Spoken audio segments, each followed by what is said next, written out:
you kind of just narrate for us how we met and kind of what experience you were going through that brought us to those points together. Yeah, dude, that's a good transition into that. Yeah. So yeah, I got started after I graduated with a marketing degree, Seattle University in 2015. I got started Shout out. at an agency in Pioneer Square called Tether. My project was to help launch an apparel company called Abley Apparel. And so I got to do that. I got to do the social media for them. So I was a part-time worker doing 20 hours a week to start. And I was just working on Abley. And then they got this other contract with this company called We Free the Children, I believe. It's a nonprofit. Okay. So I was doing account coordination work for them. So that got me another 20 hours. And I was at 40 hours a week.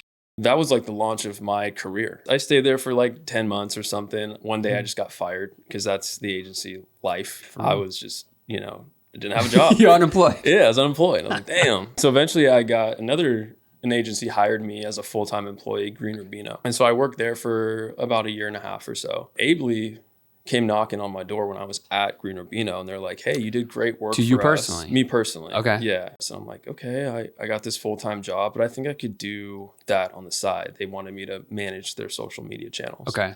And I did. So I worked like, 60-hour weeks doing that on the weekend and after work and stuff. And so, yeah, Abley ended up being like one of the main clients I started my business on. Yeah. So like, as I had that one on the side, I always wanted to have my own business. And, my dad's an entrepreneur and he started a business when he was like 26 and he still Explain what your dad does though, because it's pretty interesting. Yeah, let me say a story on that. So my dad, he worked at Nordstrom's and he was like in their hallway one day and he's just walking through the hallway and he sees a piece of art just hanging on the wall. Picks it up off the wall and he's looking at it, turning it around. He's like, man, this is pretty simple. He's like, they're all over the place. Like, who's doing this and where's the money in this, you know? And so he went home and he started with his buddy, him and his buddies in their garage, bought some equipment to press down art on a mat board and frame art. Okay. And he went to the president and he's like, hey, like the art here is a little stale.